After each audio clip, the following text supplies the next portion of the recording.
Anugerah-Mu yang tidak pernah gagal, janji-Mu yang kokoh, kekuatan yang Tuhan berikan, harapan yang selalu baru setiap pagi.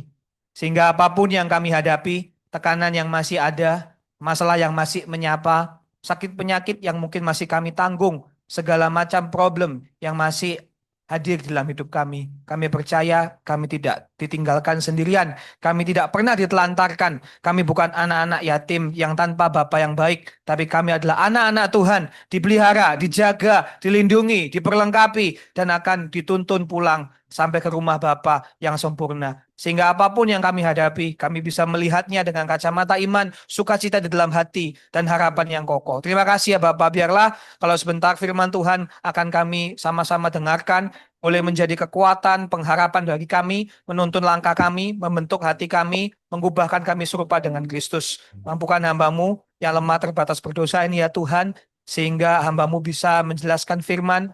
Bekerjalah melebihi kata-kata hamba yang begitu lemah, bekerjalah melebihi segala kelemahan kami semua juga, sehingga Injil betul-betul ditanamkan, firman Tuhan dikagumi, dan lebih daripada itu, Allah Tritunggal kami nikmati bersama-sama. Terima kasih Bapak, berbicaralah kepada kami semua dalam nama Tuhan Yesus Kristus. Amin. Amin. Terima kasih teman-teman yang melayani. Shalom Bapak Ibu. Selamat pagi semuanya, sedang bisa ketemu dengan Bapak Ibu lagi di bulan terakhir di tahun 25 ini. Bapak Ibu kalau ingat-ingat akhir musim gitu ya, entah itu akhir tahun atau akhir semester atau tutup tanggal atau apa-apa, itu saya jadi keinget kalau dulu masa-masa sekolah pas rapotan gitu ya. Nah, ini kan banyak di sini Bapak Ibu mungkin sudah lupa kali ya dulu rapotan gimana. Tapi saya yakin Bapak Ibu tidak lupa pada saat Bapak Ibu sekarang bawa anak-anak atau mungkin cucu-cucunya rapot gitu kan ya. Kadang-kadang saya kepikiran iya ya, lebih gelisah mana ya, anaknya datang dapat rapot atau mamanya yang nemeni mau ngambil rapot. Ayo.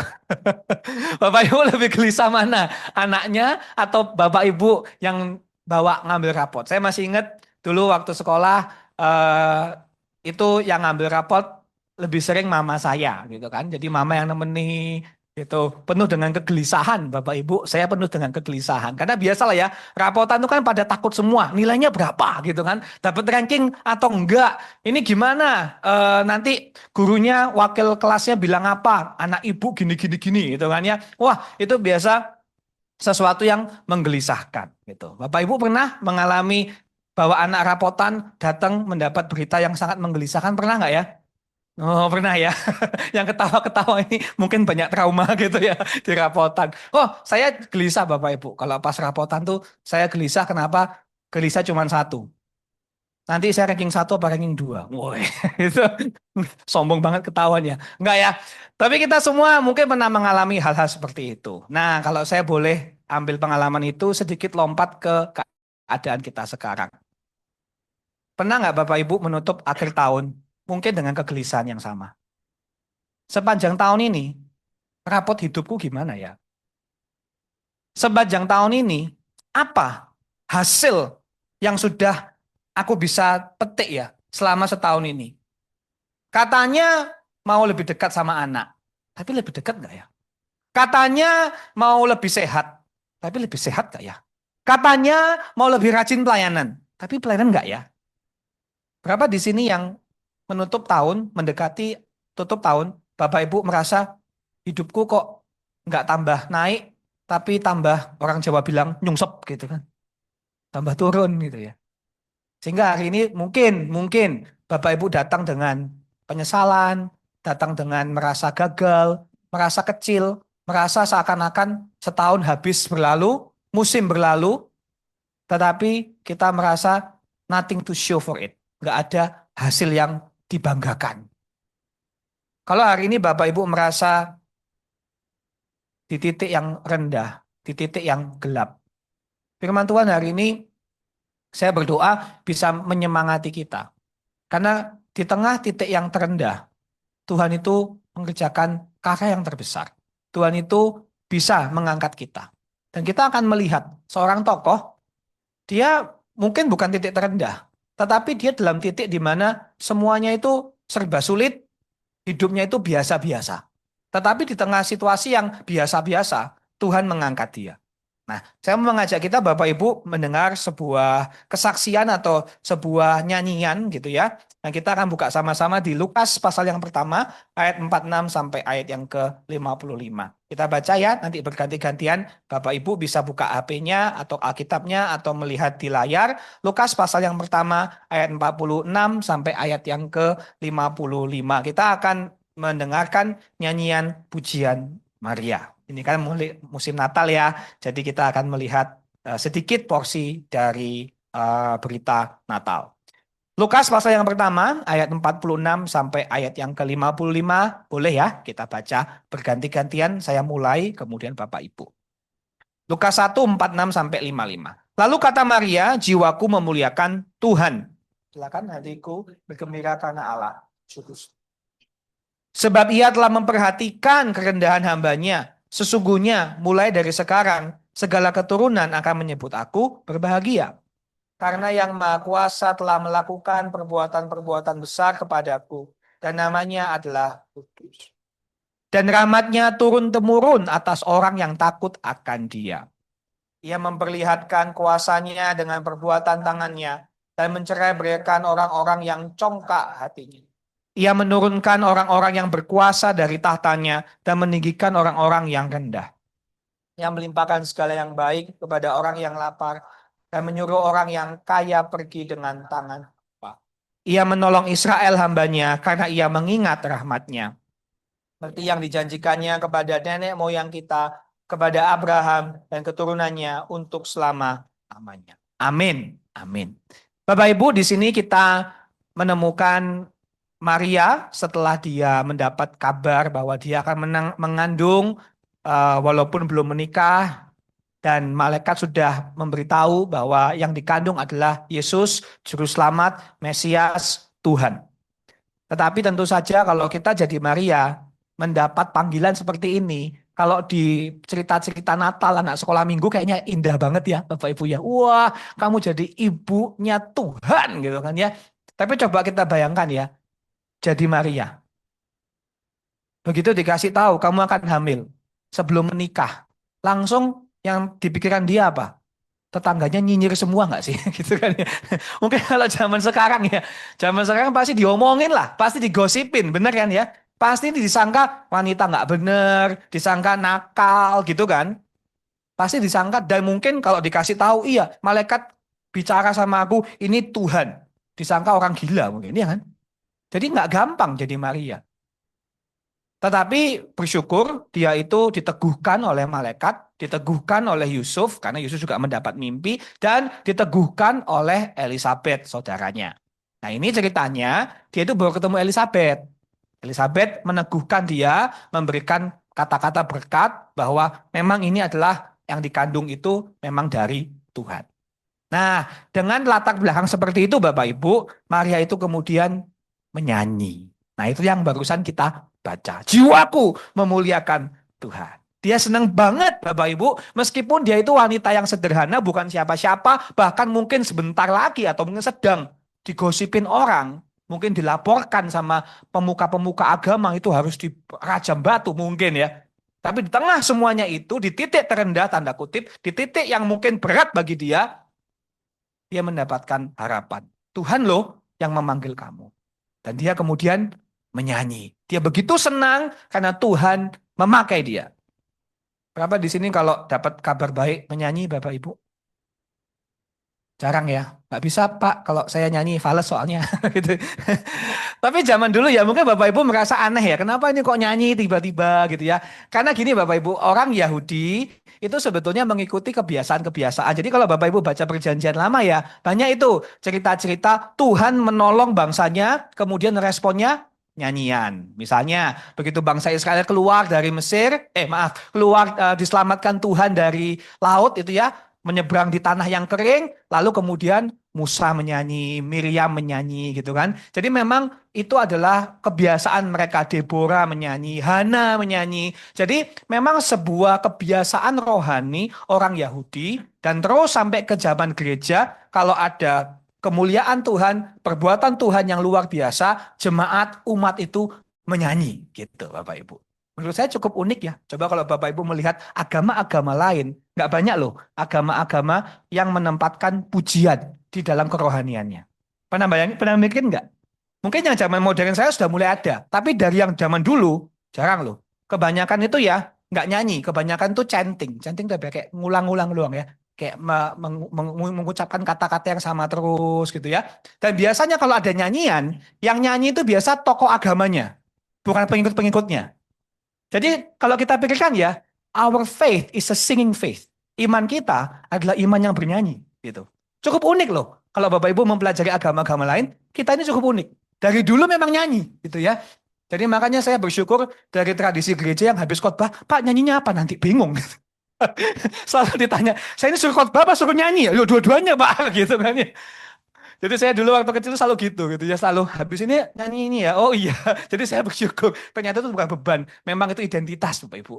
Nah, anyway, kita di sini akan melihat ya, Maria ini menyanyi dengan mulai dengan kata-kata jiwaku memuliakan Tuhan, hatiku bergembira karena Allah. Nah, di sini kita menemukan Maria yang membesarkan Tuhan. Karena memang secara harafiah, jiwaku membesarkan Tuhan. Jiwaku, hatiku, maksudnya aku ini benar-benar keseluruhan dari jiwaku memuliakan Tuhanku yang hebat. Bapak Ibu, Tuhan nggak bisa dibuat tambah besar. Tetapi kita bisa membesarkan Tuhan di hati kita. 2 minggu yang lalu, saya itu pagi-pagi lapar, kemudian cari makan, gitu kan. Lagi mau pelayanan, kemudian di sebelah saya melihat satu toples cookies, kue kering, buatan istri. Ini kok agak promosi. Nah, buatan istri gitu ya. Dan seperti biasa Bapak Ibu, kan lagi nggak ada makanan nih. Di kebetulan waktu itu saya lagi pelayanan, saya bawa kue kering istri saya buat bagi-bagi gitu ya. Ah, ya sudahlah, saya makan, saya gigit gitu kan. Biasa. Ini kan saya kan biasa makan cookies istri saya, namanya juga istri saya sendiri kan, saya kan dulu waktu menikah janji nikahnya gitu Bapak Ibu. Saya akan menjadi kelinci percobaan selamanya gitu. Jadi saya ini nggak ikut masak tapi ikut makan. Nah, jadi sebetulnya cookies yang saya makan tuh sudah biasa gitu kan, sudah biasa walaupun memang rasa baru karena Natal. But anyway, yang menarik adalah pada saat saya menggigit, saya langsung merasa, oh enak ya, wah ini lumayan nih, bikin saya kenyang, energinya naik, perutnya agak terisi, hati terasa hangat.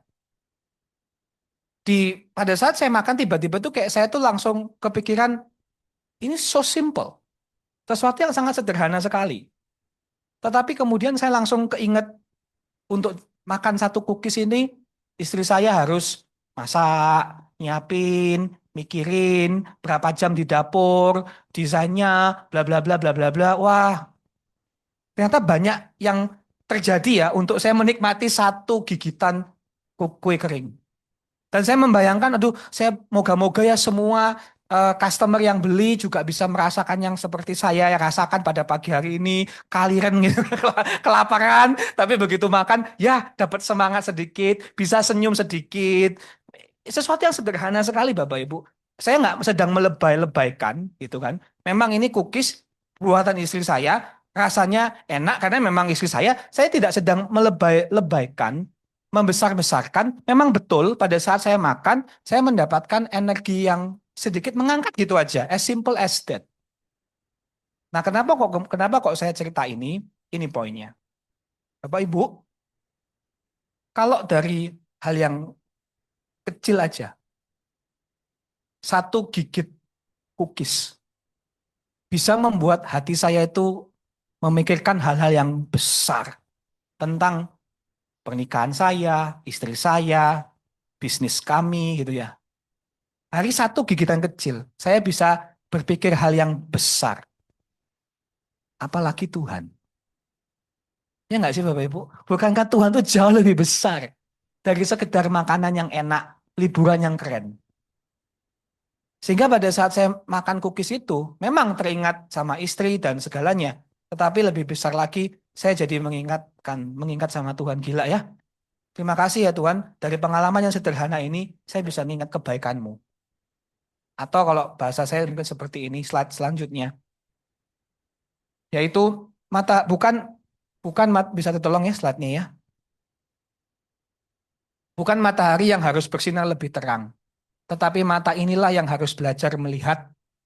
Begitu pula Tuhan tidak tambah besar, namun kekaguman kita kepadanya selalu bisa bertumbuh setiap. Bapak Ibu, Tuhan itu seperti matahari.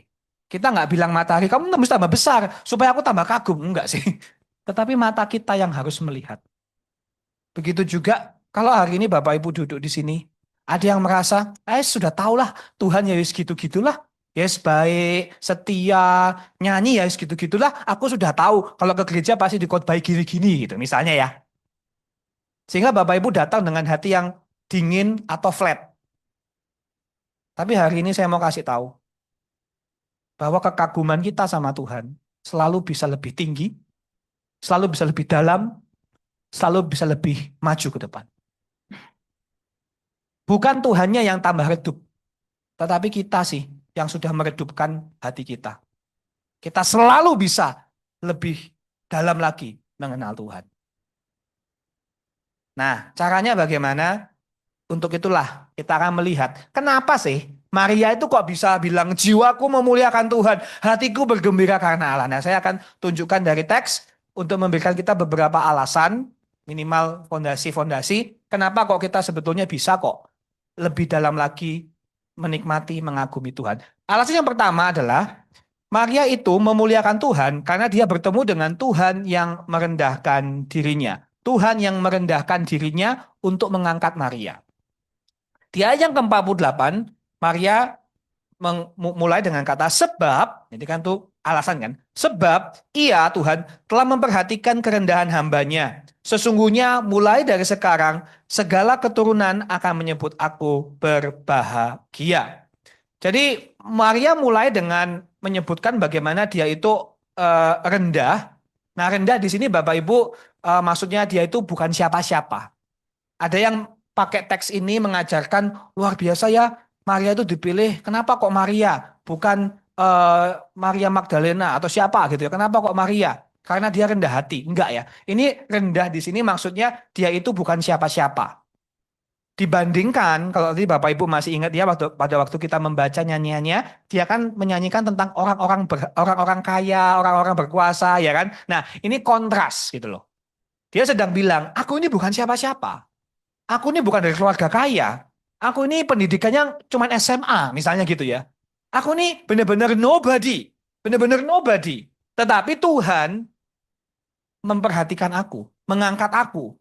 Bahkan tidak cuma menjadi somebody, tetapi menjadi diberkati. Ini berbahagia ini blessed, diberkati.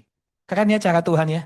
Di sini Tuhan itu sedang mengingatkan kita atau dari hidup Maria kita melihat orangnya bukan cuma nobody jadi somebody. Itu kan cara dunia. Bukan siapa-siapa jadi orang ternama gitu kan. Bukan siapa-siapa jadi orang kaya misalnya, jadi orang yang dikenal, jadi orang yang berpengaruh. Tapi Tuhan kita lebih besar lagi. Dari bukan siapa-siapa menjadi orang yang diberkati. Saya rasa itu lebih besar sih Bapak Ibu dari sekedar menjadi somebody. Maria benar-benar orang yang diberkati, segala keturunan akan menyebut aku diberkati atau berbahagia. Coba ya, saya membayangkan ini saya tebak-tebak aja ya. Bagaimana sih, kenapa kok Maria itu bisa bilang, I am blessed, I am so blessed gitu. Bapak Ibu coba, kalau Bapak Ibu lihat anak-anak Bapak Ibu, coba lihat apa yang laki atau yang perempuan, pada saat dilihat sama Anda, mirip Anda atau mirip suami atau istri Anda? Pernah dibandingin nggak? Pasti pernah ya, apalagi waktu masih kecil ya. Oh ini 50% bapaknya, ya 30% ini giginya atau mukanya ya pasti sering membandingkan ya. Biasanya yang kalau anak laki itu mirip sama mama, betul ya? Biasa kalau laki itu mirip mama, kalau yang perempuan mirip papanya gitu. Kayak saya gini, bapak ibu mirip mama saya. Makanya sering kali itu kalau orang lihat mama saya itu langsung tahu, mamanya Edo ya gitu ya. Tanpa ketemu tuh gitu. Saya masih ingat pada waktu itu salah satu hamba Tuhan mentor saya ketemu sama mama saya. Karena mama saya mau ketemu gitu. Kadang saya belum kenal. Begitu buka lift, gitu ya, udah kayak sinetron. Lift terbuka, langsung mentor saya bilang, wah ini pasti mamanya Edo. Langsung ketahuan gitu ya dari mukanya. Jadi pasti Bapak Ibu bisa relate ya. Gitu. Nah, saya coba bayangkan Maria ya. Dia kan tahu kan, Yesus itu Tuhan. Juru selamat Mesias ya minimal someone very special gitu kan ya. Seseorang yang dipakai juru selamat dunia. Saya membayangkan ya, waktu Yesus sudah dewasa, mungkin nggak sih hati seorang mama melihat itulah mataku sih. Ya sih, kan anaknya Maria toh. Wah itu sekolah waktu Yesus senyum kayak gitu, wah itu senyumku.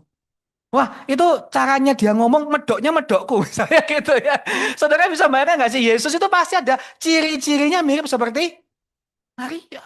Selamanya seorang Tuhan, pencipta alam semesta, raja segala raja, Tuhan dari segala Tuhan, mirip kayak Yusuf dan Maria. Makanya saya nggak aneh dia itu bisa ngomong, I am so blessed. Kapan lagi coba? Tuhan mirip matanya Tuhan, punyanya mataku. Wah, ya kan? Bangga nggak sih Bapak Ibu? Kalau anak kita diakui, langsung kita bilang, "Wih, anakku, anakku," ya kan gitu kan ya. Bahkan kadang-kadang lebih senang kita daripada anak kita yang di sana, benar kan? Nah, kita merasa aku nih diberkati loh, anak-anakku gini, gini, gini, gini, bener kan? Nah, saya rasa Maria juga seperti itu sih, Bapak Ibu. Sehingga kita bersyukur eh, bisa menghormati Bunda Maria, tetapi bukan memuji Bunda Maria, begitu. Nah, yang luar biasa di sini, Bapak Ibu, pada saat dia bilang segala keturunan akan menyebut aku berbahagia. Maksudnya, ini nggak cuma berlaku untuk aku, maksudnya Maria gitu. Karena memang cara kerja Tuhan dari dulu sampai sekarang selalu mengangkat yang lemah, memperhatikan yang tidak punya apa-apa. Cara Tuhan memang begitu. Makanya poin yang pertama adalah Tuhan merendahkan dirinya. Tuhan merendahkan dirinya. Dan ini adalah alasan kenapa kita selalu bisa bersuka cita di tengah titik rendah kita. 2 minggu yang lalu, saya khotbah di sebuah gereja. Entah bagaimana, saya berkhotbah tentang Tuhan yang memperhatikan orang-orang yang lemah. Janda, yatim, orang asing, orang miskin. Saya khotbah tentang Tuhan itu nggak cuma memperhatikan yang lemah, tetapi hatinya condong sama yang lemah bahkan. Saya masih ingat dulu ada yang pernah bilang, the poor is God's first love. Wah, keren ya. Jadi cinta pertamanya Tuhan itu orang-orang miskin gitu. Anyway, setelah saya cerita tentang Tuhan yang memperhatikan kategori-kategori ini, seperti yang Bapak Ibu tahu ya kalau baca Ulangan, Amos gitu ya, kan Tuhan itu dekat sama orang seperti ini.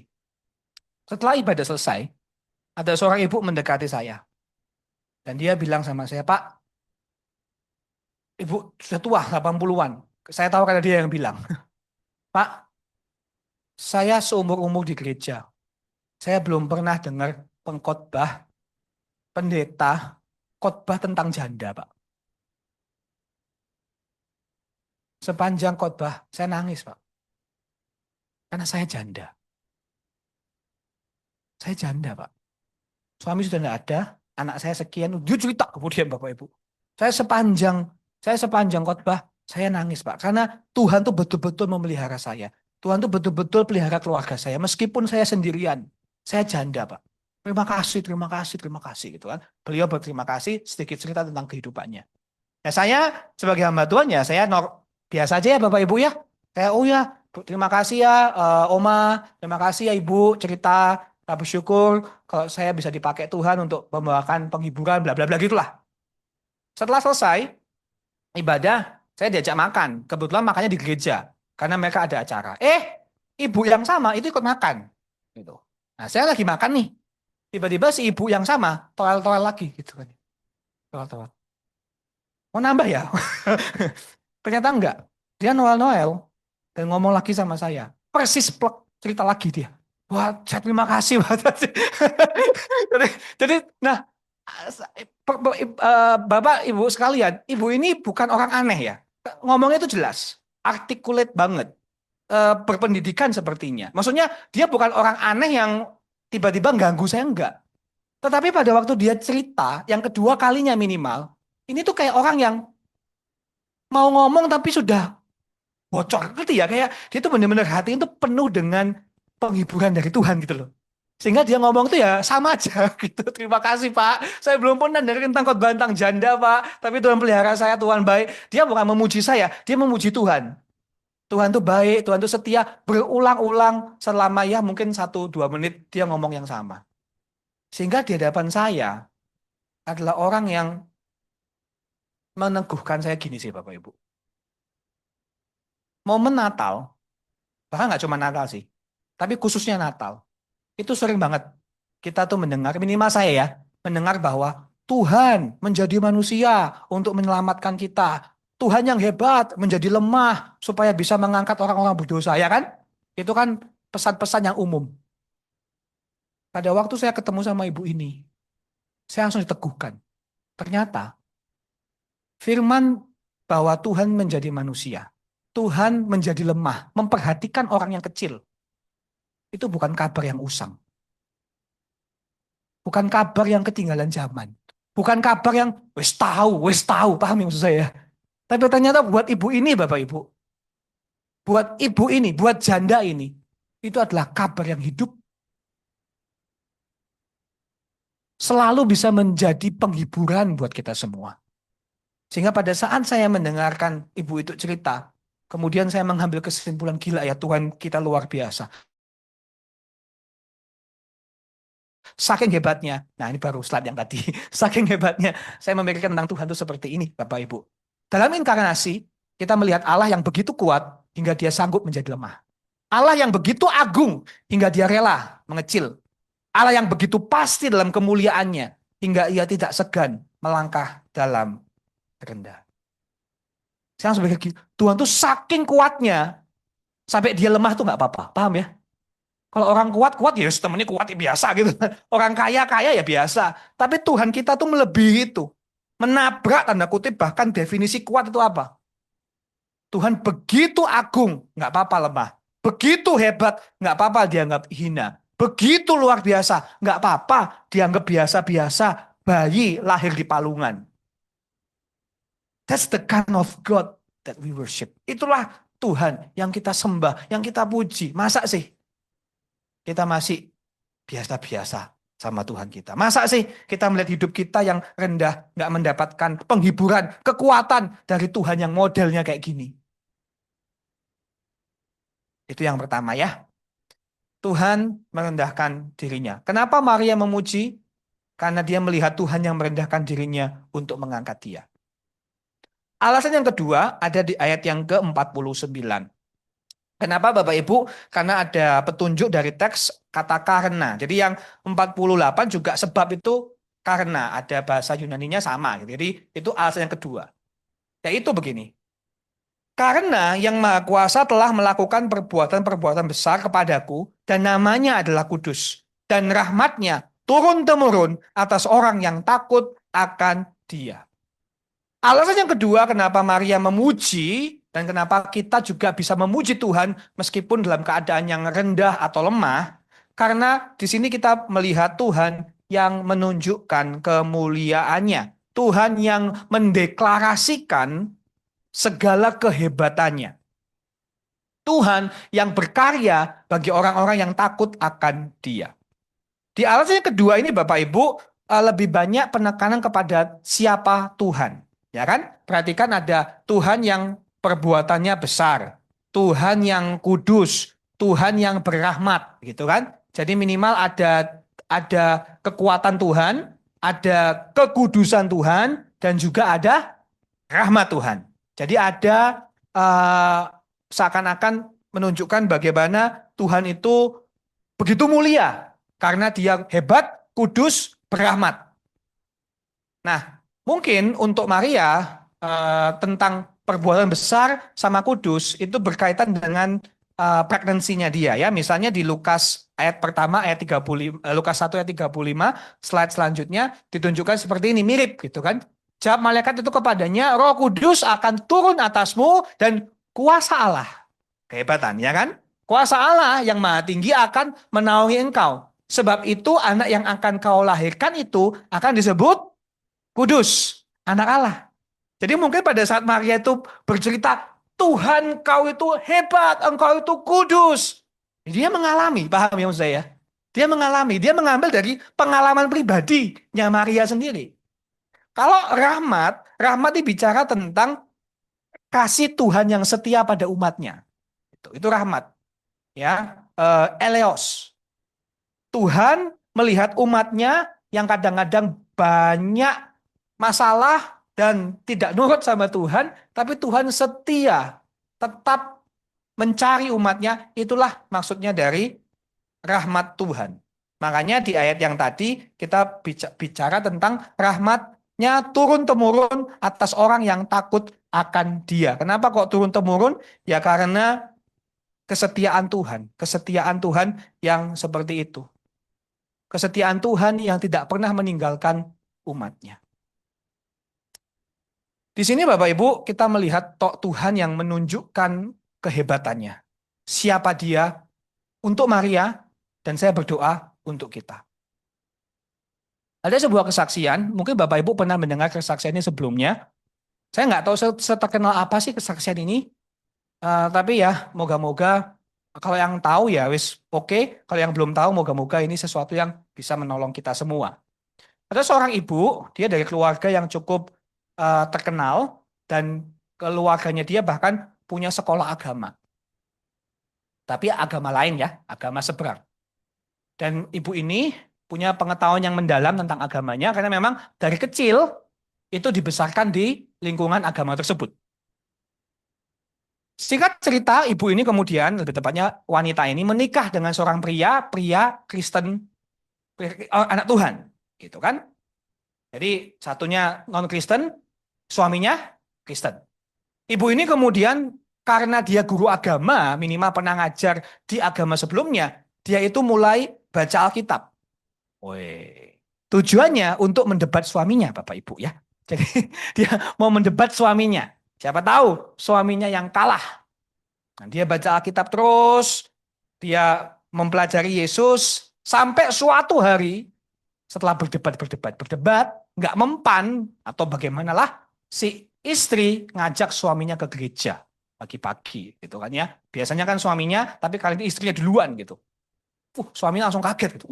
Kenapa ini? Kok tiba-tiba istriku yang sudah siap, sudah dandan, sudah cantik, ngajak ke gereja, bawa Alkitab. Jangan-jangan yang mau didebat pendeta. Karena sudah nggak mempan sama dia, ya sudah pendetanya aja. Ternyata enggak, Bapak Ibu. Ternyata selama ini perkataan Yesus, Injil itu begitu mengagumkan bagi sang istri, sampai dia mau kenal Tuhan Yesus, dia mau bertobat, dia mau dibaptis. Tapi ceritanya yang bikin seru nggak di situ. Yang bikin menarik buat saya adalah what happened next. Setelah kejadian itu, istrinya bertobat kan? Nggak lama kemudian, saya nggak tahu persisnya berapa lama, suaminya meninggalkan dia. Meninggalkan dia sama 6 orang anak. Harta semua dibawa. Sehingga ibu ini tiba-tiba menjadi single mom. Miskin. Ditinggal sama suami yang Kristen. Saudara bisa bayangkan nggak jadi dia? Kamu baru meninggalkan agama lamamu demi Tuhan Yesus loh. Dan Tuhan Yesus kemudian seakan-akan memperlakukan kamu seperti ini. Langsung keluarga lamanya mencibir dia. Tuh kan, itu sih kenapa kamu menderita, anak-anakmu miskin semua. Ayo sudah, kembali ke agama yang lama. Kembali ke keluarga yang lama. Nanti gak usah khawatir, anak-anakmu kita kasih makan. Gak usah khawatir, warisan dikembalikan. Asal kamu kembali ke agama yang lama. Coba ya, kalau kita di posisi ibu itu, kita gimana? Kalau mungkin demi dirinya sendiri bisa. Ini ada 6 anak loh Bapak Ibu. 6 anaknya. She's alone, sendirian. Dan saya nggak tahu persis how ibu ini bilang tidak. Sekali Yesus, selama-lamanya Yesus. Dia berjuang, bekerja mati-matian. Pernah jadi OB, office boy ya, jadi pokoknya kerja macam-macam lah. Itu anak-anaknya dicibir sama keluarga lamanya. Anak-anakmu lulus SMP aja bersyukur gitu kan ya. Tapi hari ini ke-6 anaknya sarjana semua. Bahkan satu jadi hamba Tuhan, makanya saya tahu ceritanya dari kesaksian beliau. Ini yang saya mau sampaikan Bapak Ibu. Kalau Bapak Ibu ketemu sama ibu ini, yang membesarkan 6 anak dalam kemiskinan, ditinggal sama suami. Kira-kira buat dia ya, konsep Tuhan yang hebat, konsep Tuhan yang penuh rahmat, konsep Tuhan yang kudus, itu teoritis atau nyata? Nyata. Nyata buat dia. Jujur ya, pada waktu saya ketemu dengan gila-gila, saya tuh sebagai hamba Tuhan, kadang-kadang baca, Tuhan yang kudus, Tuhan yang hebat. Pikiran saya langsung perjanjian lama, teologi, doktrin gitu ya. Mungkin Bapak Ibu juga gitu. Baca, wes kudus, amin. Gitu kan. Kita senang gitu ya. Tapi mungkin di dalam taraf pengetahuan. Di dalam taraf keindahan sebuah konsep. Keren ya, Tuhan kita itu begitu baik, dia sungguh baik gitu-gini kan. Tapi buat ibu ini, nyata banget sih. Pada waktu ditanya, Tuhan hebat. Hebatnya dia itu bukan teoritis Bapak Ibu. Hebatnya Tuhan bagi ibu ini adalah Tuhan yang memelihara saya dan anak-anak saya dalam kemiskinan di tengah pengkhianatan suami saya. Real. Dan saya berdoa sih, Bapak Ibu juga mengalami yang sama. Bahwa di momen Natal ini, Tuhan yang kita kenal, yang kita baca, yang kita nyanyikan, jangan sampai di level pengetahuan atau teoritis, atau bahkan pengaguman saja. Tetapi seorang yang kita kenal gitu. Atau kalau bahasa saya mungkin seperti ini deh. Next slide. Saya berdoa supaya begini Bapak Ibu. Tuhan itu bukan hiasan bagi pikiran. Ia adalah jangkar bagi jiwa. Tuhan itu tidak opsional, tetapi esensial seperti oksigen. Tuhan tidak pernah tidak relevan, tetapi tulang punggung yang membuat kita tetap berdiri. Saya sengaja pakai istilah yang fondasional, oksigen, jangkar, tulang punggung. Untuk mendaratkan kepada hati Bapak Ibu sekalian dan saya, bahwa Tuhan tuh gak teoritis gitu loh ya. Tuhan tuh gak boleh kita nikmati di ucapan-ucapan keren saja. Puji Tuhan Natal. Yes, it's good. Tetapi pada akhirnya, saat semua sudah pulang nih, saat kita menghadapi dunia, badai, hutang, penyakit, kehancuran, jahatnya orang, apakah kita berjalan dengan Tuhan yang penuh rahmat, Tuhan yang kudus, Tuhan yang hebat? Apakah dia benar-benar kayak oksigen? Tuhan kalau lu kagak tolong gue mati gue gitu. Kasarnya gitu ya. Tuhan kalau engkau tidak mengangkat aku seperti tulang punggung, keluargaku nggak bisa selamat Tuhan. Itulah Tuhan kita. Saya pernah kasih ilustrasi singkat di sini. Moga-moga kalau mengulangi maaf. Saya masih ingat ada seorang aktor di kayak sebuah klub gitu ya. Dia ini kayak aktor atau poet ya. Pokoknya seorang aktor yang membaca Mazmur 23. Kan Mazmur itu kan dianggap sebagai tulisan sastra yang indah. Dia baca, aktornya baca. Tuhan adalah gembalaku, takkan kekurangan aku. Ia membaringkan aku di padang yang berumput hijau. Ia menuntunku ke air yang tenang. Dan seterusnya dan seterusnya. Semua hadirin tepuk tangan. Woi, karena kan dia aktor ya. Dia bacanya itu bagus, indah, tepat, keren. Seperti layaknya seorang tokoh budaya, tokoh sastra, aktor yang terkenal. Kemudian di belakang dilihat seorang priest atau pendeta.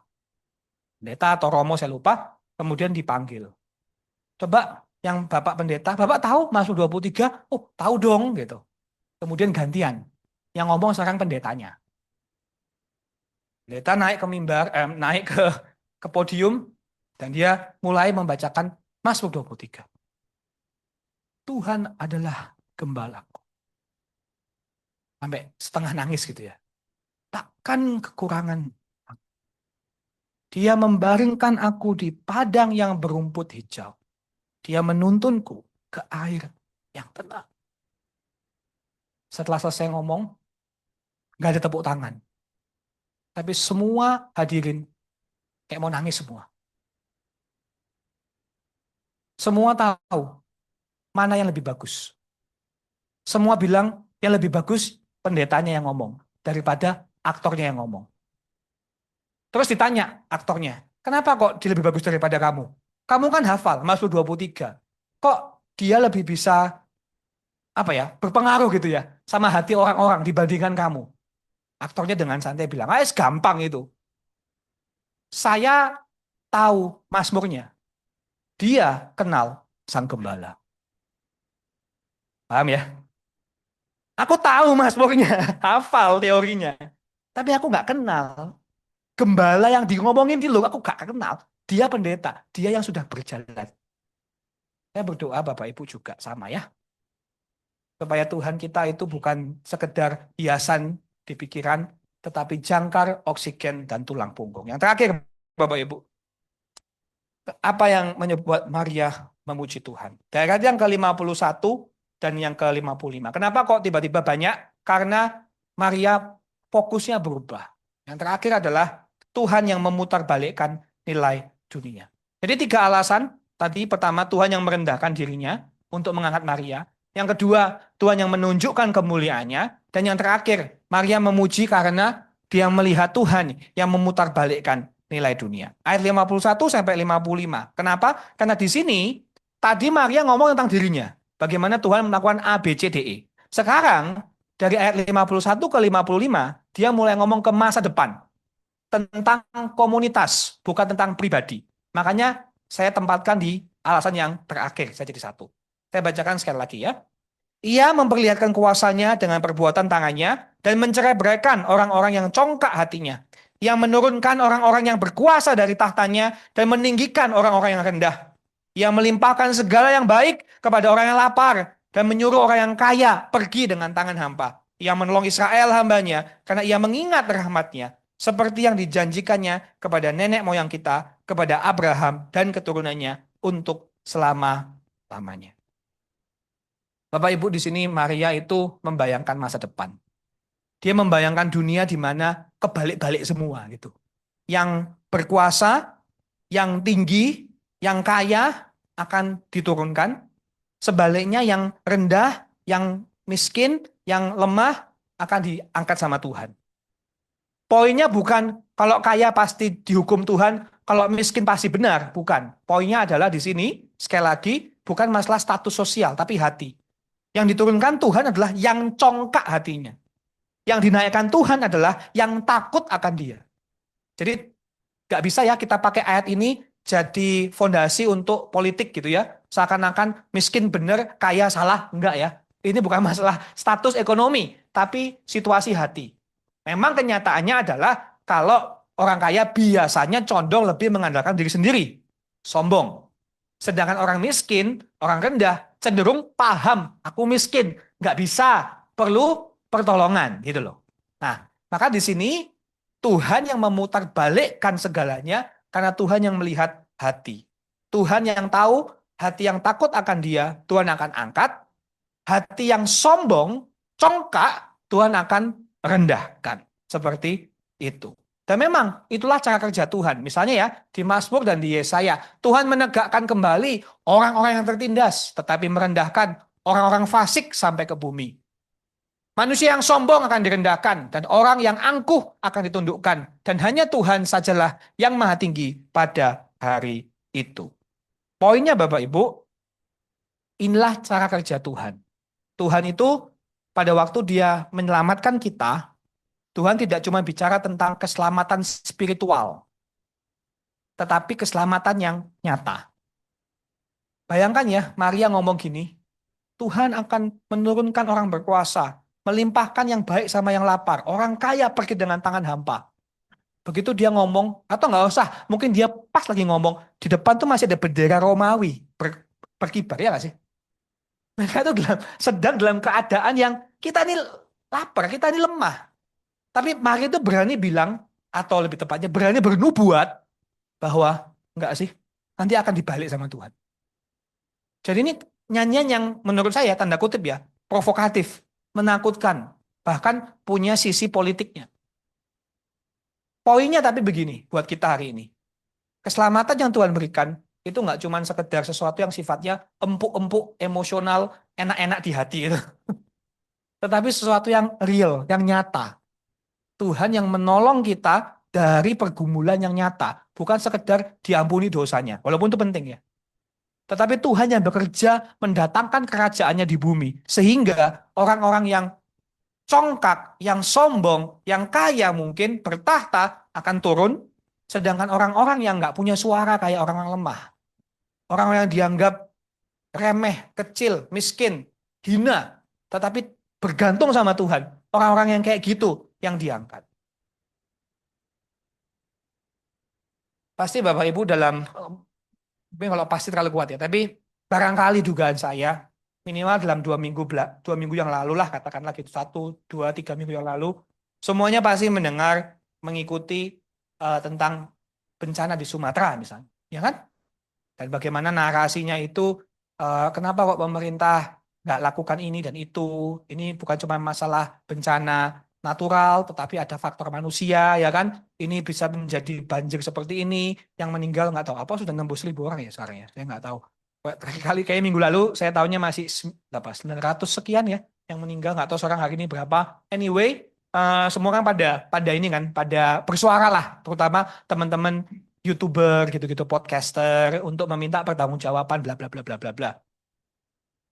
Yang saya suka ada satu orang ngomong gini. Dia sedang apa eh, komplain lah gitu ya di channelnya. Dia bilang, "Kenapa ya bencana Sumatera ini kenapa kok tidak segera dijadikan bencana nasional?" Gitu. Kan itu kan semua perdebatannya kan. Kenapa ya? Padahal dia bilang sudah ada data, sudah ada undang-undangnya. Sudah ada ilmu pengetahuan yang menjelaskan ini banjirnya gini gini gini gini akan menghancurkan gini gini gini. Bukti sudah jelas. Bahkan teman-teman saya ngomong data, undang-undang, oh gini wawancara bla bla bla. Kemudian saya suka kesimpulan dia. Kalian mau tahu kenapa pemerintah tidak bergerak? Menurut dia ya, ini pandangan dia ya. Dia ngomong gini. Sederhana sih. Karena pemerintah tidak bergerak berdasarkan ilmu pengetahuan. Pemerintah bergerak berdasarkan ilmu kepentingan. Tajam sekali sih kata-katanya. Pemerintah tidak bergerak karena ilmu pengetahuan. Jadi percuma, ada kutip ya. Kamu kasih data, kamu kasih foto orang mati, kamu kasih undang-undang, kamu kasih hukuman, kamu kasih ilmu sains yang paling canggih. Percuma. Kalau kepentingannya nggak di itu. Karena manusia bergerak bukan ilmu pengetahuan, tetapi ilmu kepentingan. Pada waktu beliau ngomong gitu, saya nggak langsung tiba-tiba anti pemerintah, nggak ya. Poin saya gini, yang beliau katakan itu berlaku sama semua pemerintah di dunia. Benar nggak sih? Bukan cuma Indonesia kok. Saya yakin ya, semua pemerintah, orang yang berkuasa, mendahulukan kepentingan gue, kepentingan rakyat gue, kepentingan politiknya, dibandingkan kesejahteraan manusia. Karena itulah kita semua. Itulah saya, itulah Bapak Ibu. Kita semua itu bergerak berdasarkan kepentingan kita. Atau kalau bahasa rohaninya, kita orang-orang berdosa. Kita orang-orang berdosa yang egois. Mau menang sendiri, mau enak sendiri. Maka nggak aneh kita hidup di dunia yang kacau seperti ini. Tetapi inilah penghiburan bagi kita. Slide yang terakhir kalau nggak salah ya. Silakan. Ada kerajaan di mana kesombongan nggak punya tempat, di mana yang kecil akan diangkat. Kristus memerintah dengan kasih dan keadilan. Itulah mengapa Natal begitu indah. Karena di sana kita menemukan raja yang paling kita butuhkan. Bapak Ibu, hari ini mungkin saya nggak punya jawaban tentang kerusakan yang terjadi di dunia kita, di bangsa kita, di sekitaran kita. Tetapi firman Tuhan menjanjikan kita bahwa one day, suatu hari nanti, ada kerajaan yang sempurna di bumi seperti di surga. Dan kenapa kok kita bisa yakin akan ada kerajaan yang seperti ini? Di mana yang sombong nggak punya tempat, yang kecil diangkat. Kerajaan yang isinya kasih, keadilan, sukacita, belas kasihan, bukan keegoisan, uang, dan profit saja. Kenapa kok kita bisa yakin? Karena Tuhan sudah datang. Di dalam pelayanan Yesus kita melihat hal-hal seperti ini. Di dalam Yesus kita melihat sosok raja yang memerintah dengan kasih, keadilan, belas kasihan. Raja yang akan menjatuhkan yang sombong, mengangkat yang takut sama dia. Maka kita bisa punya harapan, Bapak Ibu. Kalau hari ini Bapak Ibu merasa, Pak, saya belum bisa memuji Tuhan seperti Maria. Pak, saya masih belum bisa melihat karya kemuliaan Tuhan seperti Maria. Pak, saya masih di titik yang rendah, saya merasa kecil. Bersyukur sebetulnya ayat ini tetap memberikan penghiburan. Kenapa?